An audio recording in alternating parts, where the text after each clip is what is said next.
ازيكم عاملين ايه؟ يا رب تكونوا بخير وانتوا بتشوفوني النهارده فيديو جديد من قناتي.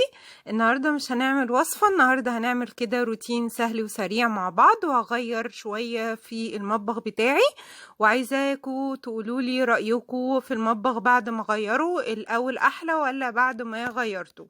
بس قبل بقى ما نبتدي الروتين بتاعنا، حبيت بس اوريكم الحاجات اللي انا اشتريتها للمطبخ. حاجات كده كان نفسي فيها ومحتاجاها.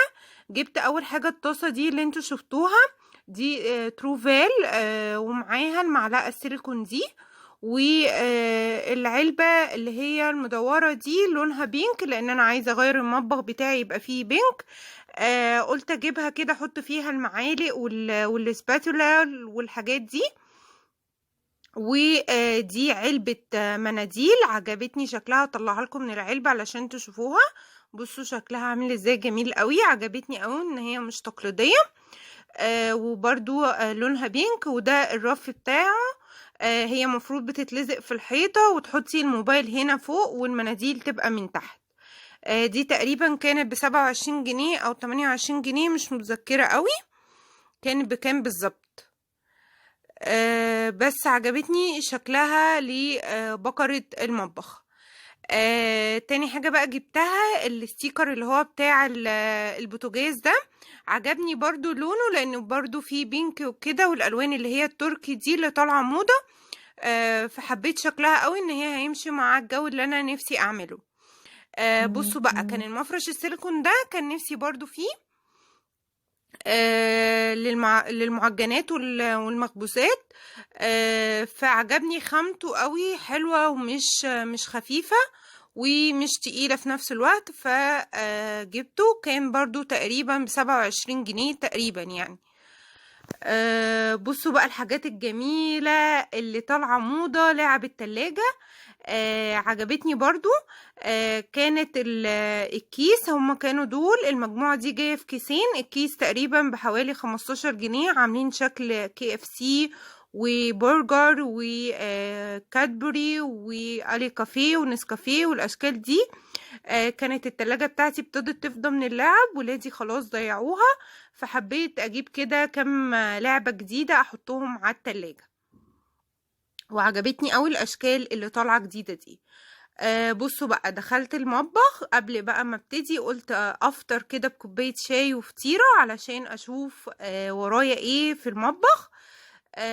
يلا بينا نبتدي مع بعض نشوف الروتين بتاعنا النهاردة. بس يا ريت بقى تعملوا لي لايك كتير جدا جدا جدا، وما تنسونيش في اللايكات، علشان اللايكات دي هي اللي بتكبر قناتي بيكم ان شاء الله.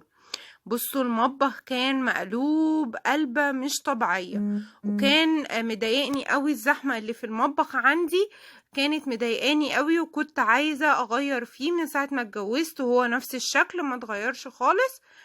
فقلت بقى ايه، اغير كده حاجات بسيطة فيه. بصوا البوتاجاز كان متبهدل خالص، والارض والرخام والارض. اول حاجة بقى ابتديت بيها النهاردة هي المواعين، علشان لازم افضي الحوض بتاعي، علشان لو عايزة اغسل الحاجة اللي على الرخامة والتنظيفة اللي انا هعملها للمطبخ، فلازم الحوض يبقى فاضي من المواعين. دي كانت مواعين الفطار والعشاء، فقلت لازم انضفها. والكوبايات والاطباق اللي كانت في الاوض برضو لمتها، فعملوا حبة المواعين اللي كانوا في الحوض دول، فقلت لازم اخلصهم الاول علشان اعرف بقى اغسل الحاجة بتاعتي كويس. يلا بقى اعملي لي لايك، وقومي بقى تشجعي كده معايا. قومي شوفي لو المطبخ بتاعك عايز يتنضف، يلا قومي نضفيه معايا. ولو اي حتة تانية في الشقة عايزة تتنضف برضو نضفيها وتشجعي، علشان تقدري تعملي الحاجة اللي وراكي. اول حاجة بقى بعد ما خلصت المواعين، قلت لازم انضف الحتة اللي ورا الحنفية اللي فيها السيراميك دي كويس قوي، علشان ابتدي بقى اعمل المطبخ بتاعي. فقلت لازم انضف الحتة دي لان هي قريبة من البوتاجاز وبتبقى متبهدلة وفيها دهون من البوتاجاز، والحنفية طبعا لما بفتحها واقفلها بتبقى مليانة من ايدي بقى مكان الاكل وكده، فكان لازم تتغسل كويس. بالشكل ده. وغسلت الرخامة اللي حوالين الحوض بالطريقة دي، وهبتدي اشطفها بمية عادية جدا من الحنفية. بصوا السيراميك بقى عامل ازاي، زي الفل. انا كنت عاملة معاكم الخلطة دي قبل كده اللي بنضف بيها السيراميك. بصوا الخلاط بتاع الحوض بقى بيلمع ازاي. هسيب لكم اللينك بتاع الخلطة بتاعتي دي في صندوق الوصف لو حابين تستخدموها وتجربوها وتقولوا لي رأيكم فيها. دي العلبة دي كانت بتاعة الصابون والليفة بتاعة المواعين وكده، فكانت مليانة ترسبات.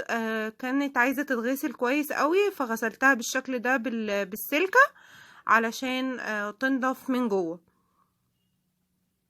انا بحب انضف قوي حته حته في المطبخ، وممكن اخد يومين عادي جدا في تنظيف المطبخ. المهم ان انا انضف كويس قوي الحاجه بتاعتي علشان مرجع لهاش تاني على طول.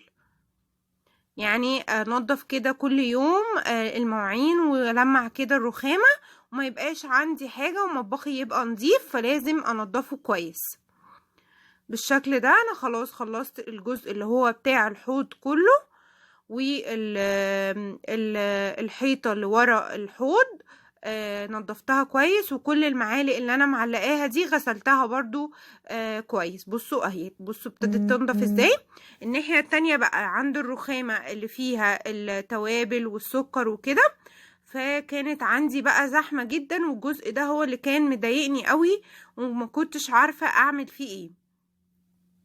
فقررت ان انا هشيل حاجات من اللي انا ما بستخدمهاش كتير قوي، هشيلها من على الرخامة علشان اروق على نفسي شوية المكان، ويديني كده راحة نفسية شوية. ما احسش ان المطبخ بتاعي لما بيبقى مكركب بتحسي انك انتي مطبخك مش نضيف. فحاولوا على قد ما تقدروا ما تكركبوش حواليكوا، علشان او يعني بمعنى الاصح ما نحطش حاجات كتير علشان نحس ان المطبخ رايق ونضيف وما يتعبناش.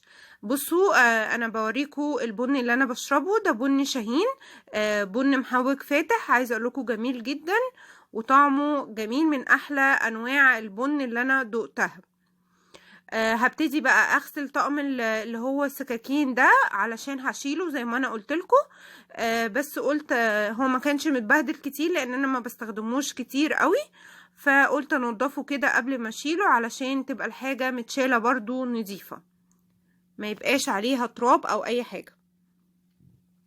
بصوا الفلاح ده انا بحبه قوي، كان جوزي جايبهولي بس مش متذكره قوي كان جايبه منين، وكنت حطاه في المطبخ وبحبه قوي. بغسله وارجعه تاني. التربو اللي هو بتاع التوابل ده عملي جدا وبيشيل توابل كتير قوي، بس انا للاسف مش ما بقاش عاجبني، فعايزه اغيره. ان شاء الله هغيره قريب. زي ما انتوا شايفين كده بفضي كل العلب التوابل في الحوض علشان اغسله بطرمان. بس الاول بغسل الحامل ده كويس قوي علشان لما اغسل ارجع البطرمانات بتاعتها في مكانها، يعني بالشكل ده كده. وبعد كده بغسل البرطمانات دي مكان طبعا ايدينا لما باخد التوابل وانا بطبخ، مع اني بغسل ايدي قبل ما استخدم التوابل، بس برضو بيبقى فيها حاجات لازم ننضفها كويس. عايزه اقول لكم ان انتوا لو عملتوا التنظيفه دي كل شهر، عمر المطبخ بتاعك ما هيبقى متبهدل خالص. دي الرخامه بقى اللي عليها الحاجات دي كانت متطربه جدا، فكنت عايزة اغسلها برضو بالخلطة اللي انا هقول لكم عليها، اللي هسيبها لكم في صندوق الوصف. وبالشكل ده بتخلي الرخامة بتاعتي بتلمع، والسيراميك مهما كان فيه دهون او اوساخ بتطلع على طول.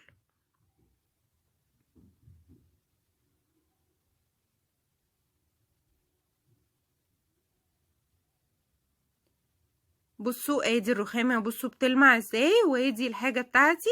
انا برص بس دلوقتي، وبعد كده هشيل كل الحاجات دي وانا بظبط بقى المطبخ خالص.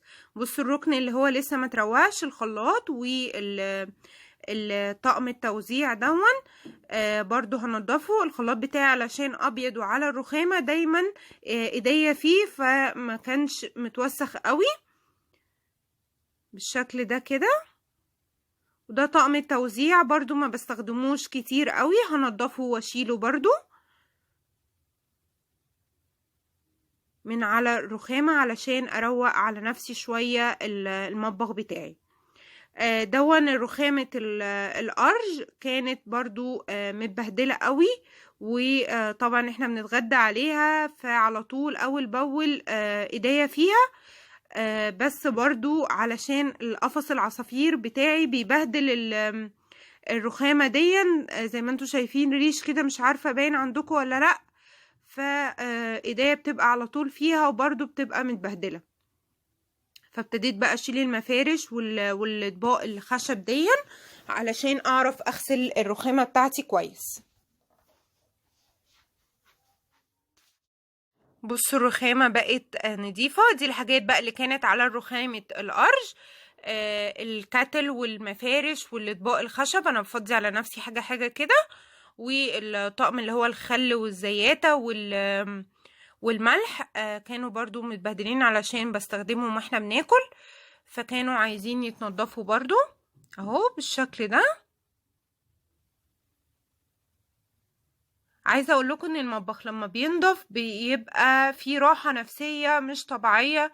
وانتي بتعملي مطبخك كده وشغاله فيه، فبتحسي براحه، ما تبقيش حاسه انك مخنوقه وانتي واقفه في المطبخ. ما تنسونيش بقى في اللايكات كتير كتير كتير. يا رب يرزقك يلي هتدوسي على اللايك وتشجعيني علشان استمر بتشجيعكم ده. تعملوا لي لايكات كتير قوي للفيديو. بصوا اهو هرجع بقى كل حاجة برضو تاني مكانها. انا بحب حتى لو هغير في المطبخ بتاعي ارص الحاجة، وبعد كده اشوف بقى ايه اللي انا هشيله وايه اللي انا هسيبه مكانه، بحيث ان انا ابقى مرتبة افكاري ازاي. الكاتل بتاعي برضو كان متبهدل برضو. بحب انضفه من جوه ومن بره بالسلكة كده اللي هي الناعمة، مش اللي هي اللي بنشتريها دي، لا اللي هي بتبقى في الكيس. بصوا بقى دخلت على البوتاجاز لان البوتاجاز كان حاجة يعني صعبة خالص. فكان متبهدل قوي وكان مليان دهون.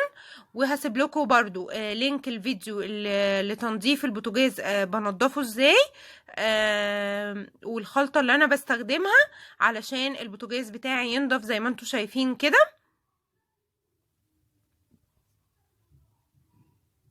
انا شلت عيون البوتاجاز وغسلتها، حطيتهم في الحوض علشان اغسلهم هما والحوامل في الحوض بتاعي اهو. عايزه اقول لكم ان الخلطه دي مهما كان البوتاجاز بتاعكم مليان دهون ومش نضيف، هتطلعهولك يعني بيلمع، يعني هيبقى قشطه ان شاء الله، وهتجربوه ان شاء الله وهتعجبكم الطريقه بتاعتي باذن الله. هنا بقى شلت الشفاط بتاعي من الشباك، هو بيبقى فوق البوتاجاز، فبرضو كان مليان دهون، فقلت برضو انضفه كده. وبرضو هسيب لكم لينك تنظيف الشفاط. انا كان الشفاط بتاعي الريشه مكسوره، فكان مش متبهدل قوي دهون، فعشان كده غسلته في الحوض على طول. لكن انا هسيب لكم برضو لينك الخلطه اللي انا بنضف بيها الشفاط من غير مجهود، وبيرجع قشطه تاني زي ما انتوا شايفين كده. بصوا يعني هو زي الفل، يا دوبك بس التراب انا بغسله منها. بس طبعا هو ليه خلطة تانية انا بستخدمها بتنضف الشفاط اكتر من كده. دلوقتي بقى بدعك اللي هي عيون البوتاجاز بالسلكة الناعمة اهو بالشكل ده.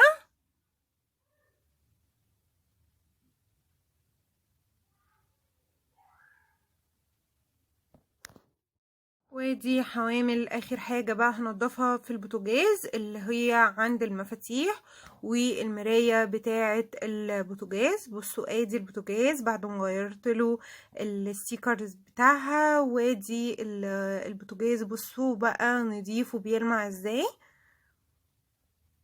اهو، بقى زي الفل. دلوقتي بقى هننضف الحوض المطبخ اخر حاجة. هو ما كانش متبهدل قوي علشان طول النهار طبعا بالكلور والكربونات والصابون، فكان عايز بس دعكة كده بسيطة وبقى زي الفل. بصوا بيلمع ازاي اهو، شايفين بحبة مية بقى زي الفل اكنه لسه جديد.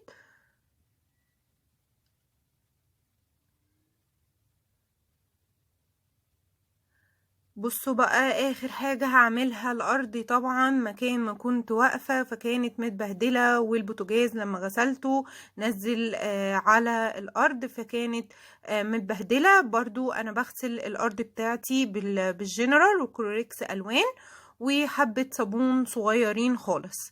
بصوا خلت السيراميك بيلمع وزي الفل وقشطة. بصوا اخر حاجة بقى شكل المطبخ بتاعي بعد ما غيرت له، حطيت له كده مفارش بينك على الرخامة